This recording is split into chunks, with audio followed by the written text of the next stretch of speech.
So today I'm here to tell you about identity theft. Bear with me, I'm not used to these clickers, even as a millennial. So we're going to talk about identity theft today, the importance of your identity and how to protect it and how to keep it safe from thieves and scammers that are out there. Before I do that though, I just want to tell you a little bit more about the Better Business Bureau and who we are. So as you can see behind me, we have a map of California with all the other Better Business Bureaus that are in our state. There's actually over 100 Better Business Bureaus all over the country, including Canada, and there's one in Mexico as well. Better Business Bureau, we've helped consumers find businesses, brands, and charities that they can trust. We're an unbiased nonprofit organization that sets and upholds fair and honest business behavior. So as you can see, our Better Business Bureau is here in the yellow. So we cover everything from Del Norte County to San Mateo County. So as you can imagine, that's a lot of consumers and businesses to get to and to talk to, of course, and that's why we try to get our BBB boots on the ground, so to speak, and get out in communities as well. So as you can see here too, some words that people associate the Better Business Bureau with are helpful, valuable, and trustworthy, and I hope to tell you a little bit more why people would think that about us. So first of all, our vision is an ethical marketplace where buyers and sellers trust each other, and our mission is to be the leader in advancing marketplace trust.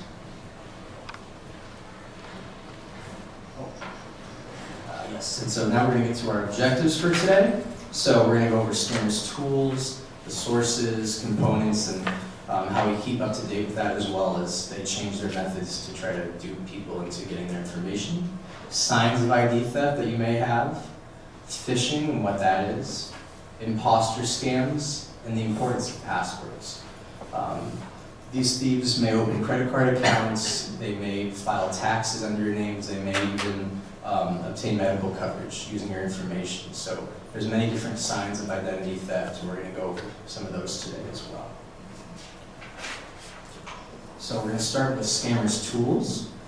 So scammers often prey on people's emotions, and this goes for identity theft or any other type of scamming technique they may have. They prey on fears, generosity, and impulses to lure us into lucrative deals or quote-unquote lucrative deals. They'll look through obituaries as well to prey on people that have recently lost a loved one, a spouse. There's really no end to what kind of methods they'll go to obtain information to prey on people, especially if they're weak, vulnerable. Let's say maybe you're in debt and they know that as well. They'll definitely try to prey on those emotions and go after people that way as well. So it's just important to know your situation and not to be caught up in emotions.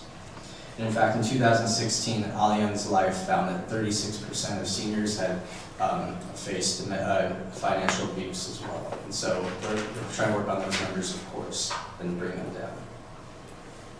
So we have sources of ID theft. Sadly, identity theft is actually a crime of contact more often than not. It's people obtaining your social security number, like the tangible card itself. 87% of ID theft, sadly, is through low-tech methods, as I mentioned. It can be unsafe computing, unsafe Wi-Fi links, opening attachments that you should not have, and that can lead to viruses and malware and your identity being compromised as well. Those are some of the technical ways they can do it. But as I mentioned, just even carrying around your medical ID card, anything that may give somebody information that may drop on the ground, or RFID protectors that we've seen as far as people even walking by and able to scan your information that may be in your purse or wallet. Do you want me to go over man so you can see? Is this better?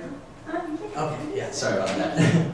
Okay, sweet. So, as I said, there's even pickpockets and pickpockets through people's pockets or purses, and it can be that simple as well. So just, you want to be very aware of what information you have on you as well. Your identity is a very valuable commodity, and you should treat it as such, of course. So anything that you may be taking with you that may be available to the public, you want to be very careful of what's out there. And so now we have some components of ID theft. So here are some examples of places or things that scammers would look for to attain your information. So your social security number, of course. When I was here last time, I mentioned the new social security robocall scam that we've heard about through the IRS. People claiming to be from the IRS asking you to confirm your social security number or to inform you that it's been involved in a crime in Texas, specifically Texas we found. And they'll ask you to confirm the social, they'll ask you to read it out, and then from there, they'll be able to compromise you financially. So just remember the Social Security Administration will never call you. Any government agency has all the information they need on you already, and if they need to get up in contact with you, they can send you something in the mail, and you can always call them directly as well to confirm who you're talking to. So other components of ID theft: date of birth, mother's maiden name, your driver's license, your home address and zip code, a signature, your account numbers, telephone number, your email address. A common scamming technique we also see is somebody pretending to be from a phone company survey, and they'll ask you to confirm some information. And before you know it, you're giving them something they never even asked for. So they can trick you in that way as well. So it's good to have some alternative methods, some alternative information you can give them that won't compromise you and that you can give to them to be safe. So now we're going to talk about the importance of passwords. As you can see, we have some weak password examples, and on the right we have some strong password examples. Now I know a lot of the times the issue can be remembering. If you have this complicated password with 10 different icons and everything else can be difficult, but it is certainly worth it to keep your personal information, banking, social media profiles, anything that can really put you at risk of having your money stolen, your identity stolen. It's an easy step to change.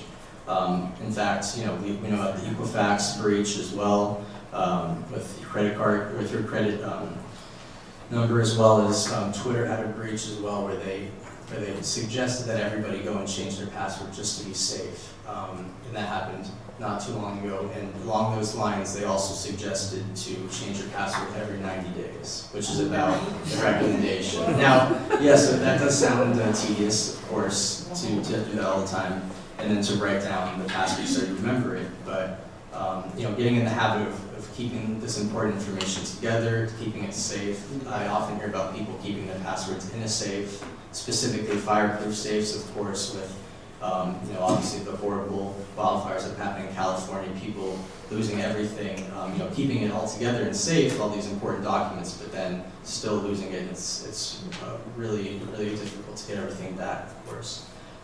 So that's the suggestion we make, is having a safe place to keep everything, your passwords, and just to make sure that you can't easily guess them. They're not your niece or nephew's name. Just to make sure that there's a good mix of capitals, symbols, all sorts of different things that make up a good password. So a side of caution, this goes for every scam that we present on as well. To have a side of caution, to never wire money to anybody. It's nearly impossible to get money back if you wire transfer over money to someone, especially internationally. Another red flag could be them asking to send over gift cards as well, something that's untraceable and that's also nearly as good as cash. So definitely keep that in mind as a red flag if you hear that. And never give out personal information to people or institutions you don't know or haven't verified. So always never feel pressured to do anything. Always take the time to verify who you're talking with. You can call them back, ask them questions only they would know. Where's your office located? Who's your CEO? Just questions that only somebody would know that works there, and be careful of plausible backstories, because they may have that as well. But you can look up the information to verify it while you're on the phone with them, and never be afraid to hang up and call back, because you may get a completely different person as you feared. So now we're going to move to phishing. Who's heard of phishing? Just by a show of hands. See some people? Okay. Phishing is actually one of the oldest forms of cyber attacks. It started in the early 1990s. And I'll read the definition as well. So phishing is an illegal attempt to get you to unwittingly disclose personal information. It is a serious crime, and it sadly affects many of us throughout the country. So, it's been around for a long time, and it's still having success in terms of scammers getting people to click on them. As you can see, we have an example here. of an email that looks very realistic. I mean, to the untrained eye, it just looks like a national security agency and central security agency email addressed to the customer. They have the official seals and everything, and it would be very easy to just click on that without thinking. And then, you can be redirected to another website that has malware or could download harmful information on your computer, a myriad of things. So definitely be careful with that. It'll often impersonate trusted agencies like, for instance, the National Security Agency, the IRS, any government agency or entity that you wouldn't think twice about opening their email from. Sadly, too, in our scam tracker report, which I'll get to later, it's the pamphlet you all have in front of you. In 2017, it was by far our most widely reported crime is phishing, with over 13,000 reports from 2017. We're still waiting on the numbers from 2018, but I can imagine it's around the same reporting. That and online purchases have been near the top of our scams reported, sadly. So just make sure, whether they claim to be from Apple or the IRS or any reputable company, even if the logo looks legitimate, there are ways you can check to make sure that it is the website they claim that they are. So we have some signs of ID theft. So you may notice in your bank statements, it can be even something innocuous as just $30 being taken out every once in a while, but that amount of money over time can obviously add up to quite a large amount of money. So just small details like that. It does take some onus. Your best defense is yourself, really, is checking your statements, your credit score, a number of things that you can check to make sure that it looks okay. Nothing looks out of order as well. And then you'll hear people that all of a sudden one day get a call from a loan agency saying that they owe them money, or even police going to their door as well. We've seen police come to people's doors demanding money that they had no idea about. They'll even use children's identities as well, because they're easier to fake and get hold of because they have no history. So yeah, we've seen stuff like that happen as well, where you have police show up, all sorts of horrible things that people have no idea before turned down for loans as well. So now, regarding your social security number, this is very important. We have a list of agencies and different situations where they do require your social security number. So I have this list up here. Government programs, employers, Department of Motor Vehicles, credit reporting agencies, IRS, federal loans, financial institutions, and credit applications. Those are all entities, those are all companies, situations, as I said, that do require your social security number. Now, that's important because you'll have a lot of other places also asking for your social security number.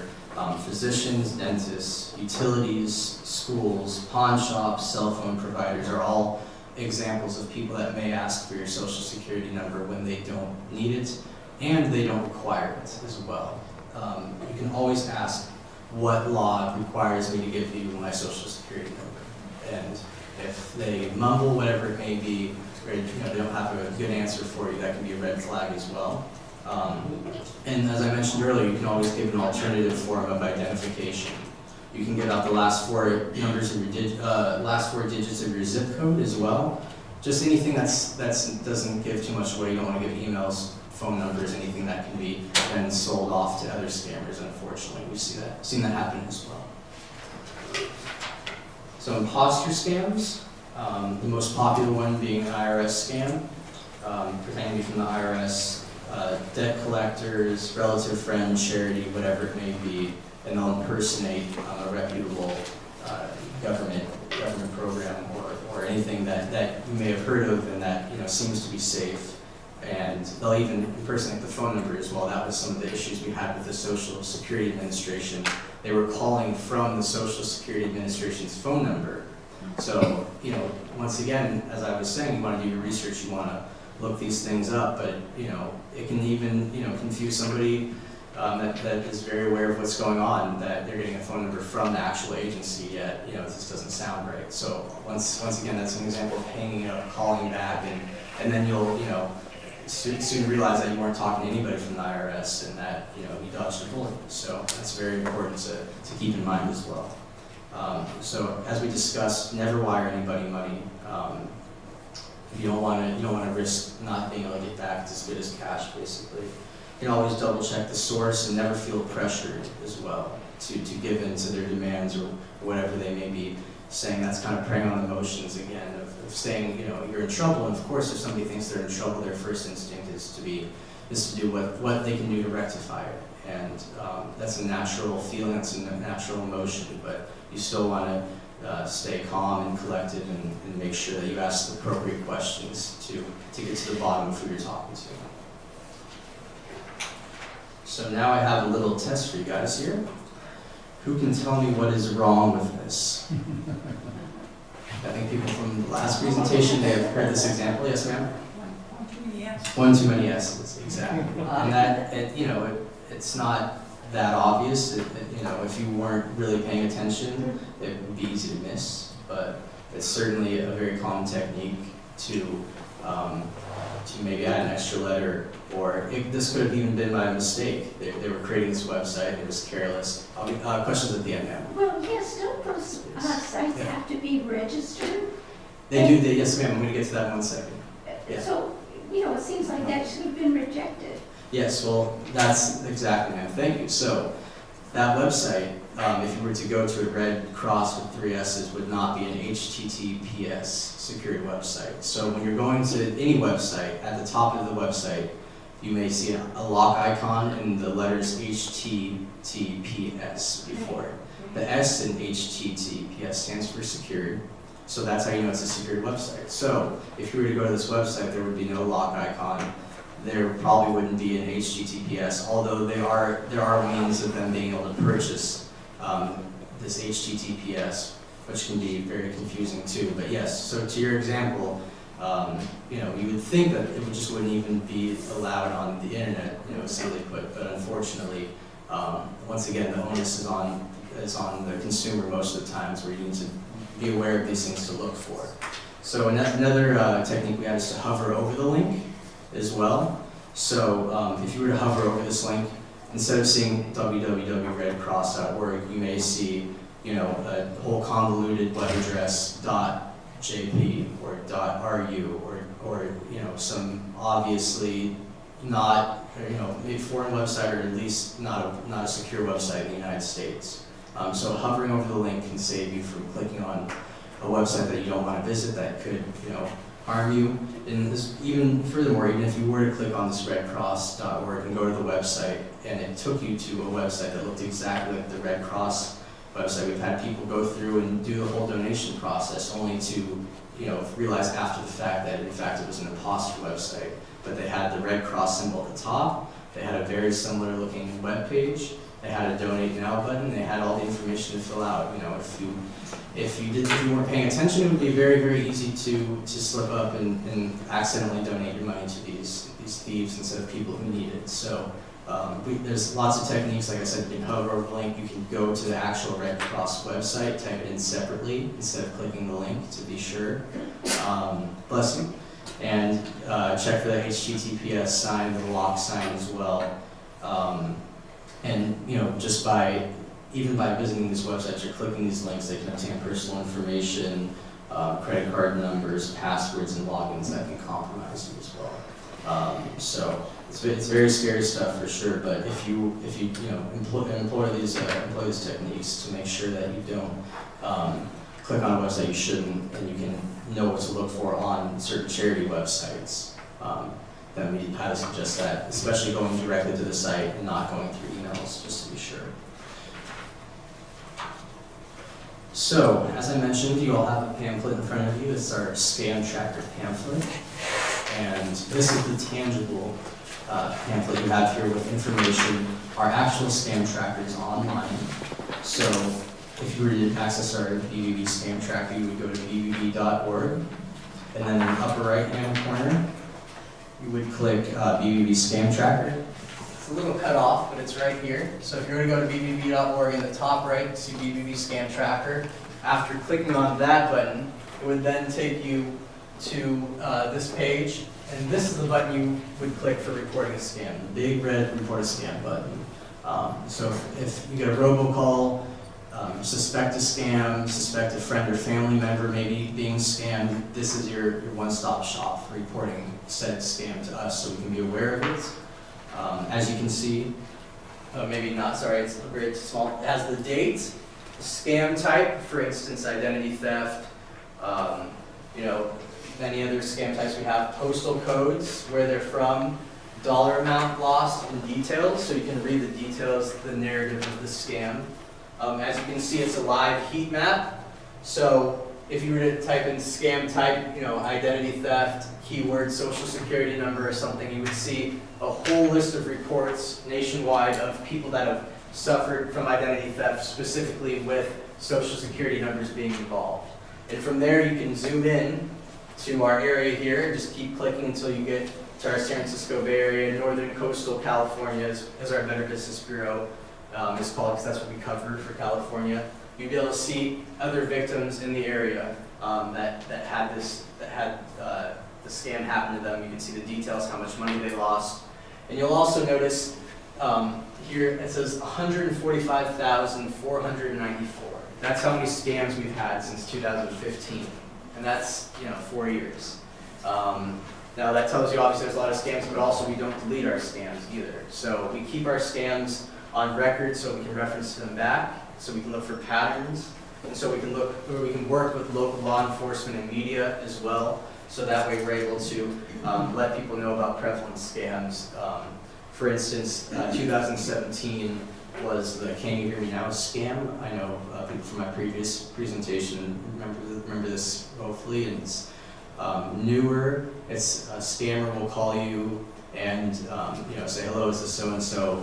And you'll say, "Yes, it's so and so," and then all of a sudden you'll hear some muffling with their headset, and they will come back on and say, "Can you hear me now?" And as soon as you say yes, they'll start recording you, and they can attempt to use that as consent for your voice recording of saying yes. Now, we're still looking into this as well. We received over 10,000 reports in 2017 of this happening to people, but we're still looking into if there was financial loss and other means of what qualified as a scam. But as I said, if you're suspecting somebody scamming you or a friend or family, we highly recommend that you report it to our BBB scam tracker so we can be aware of it. We're constantly checking it as well, and this is how we collect our scam reports for each year. I also have another presentation on the top 10 scams against consumers from 2017. I'll be making in 2018 once that data comes in.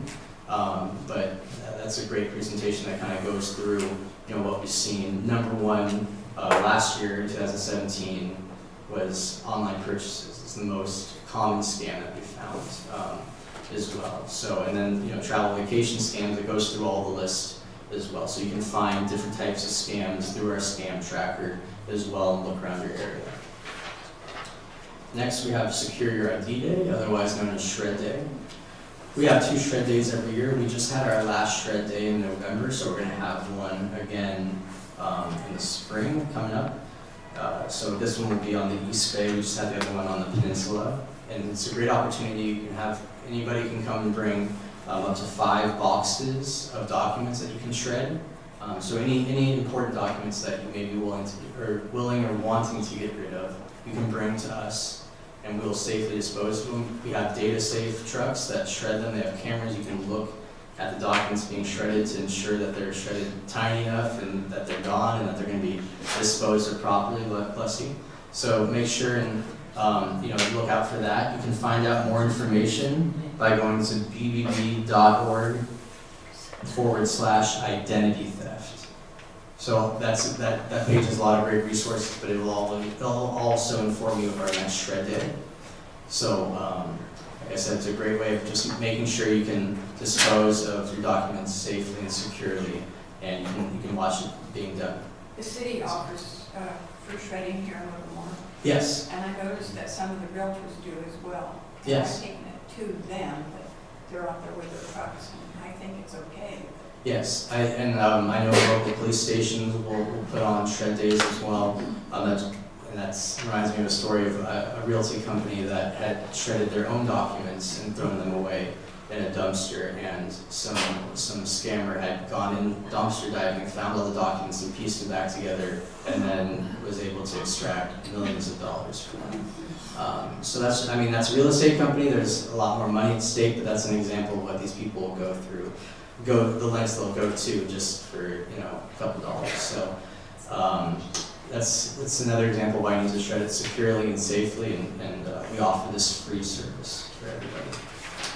We also have our social media, so we got Facebook, LinkedIn, Instagram, Twitter, Pinterest, Snapchat, and YouTube. So we're on all of those different platforms, and they're all great sources of information for local news. We post on Twitter 2 or 3 times a day, and Facebook, LinkedIn, we have a lot of business profiles. Our YouTube page, we have weekly videos that we do of different scams. For instance, we just did one on tips for buying and selling jewelry. So not exactly a scam, but just things to look out for if you're buying jewelry or selling it as well. Excuse me? I just sold. Well, perfect, there you go. So you can reference back to just make sure everything is okay. Because we get complaints, of course, from pawnbrokers and jewelry stores and stuff. So we have signs to look out for and proper steps to take for buying and selling jewelry. It's just an example.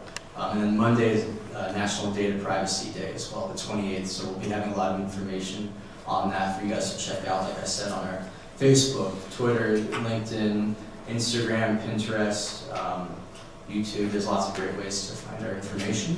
One second, I'm almost done. And then I'm going to move here to my information. So that's my name, my job title, my email, and my phone number. So feel free, any questions or concerns, please let me know. I just had a woman who was at our last presentation who had a problem with her home security system, and the headquarters was located in Texas. So because their headquarters are located in Texas, she would have to speak to the Better Business Bureau in Texas to have that resolved, to speak to them directly. They would handle the complaint directly. So I was able to contact somebody from the Texas Better Business Bureau, put her in contact, and then she was able to talk to somebody over the phone too, because there's nothing well and expose their information. If they're in the same place, can just turn into harassment basically with phone calls and mail, and I hear those stories a lot, unfortunately.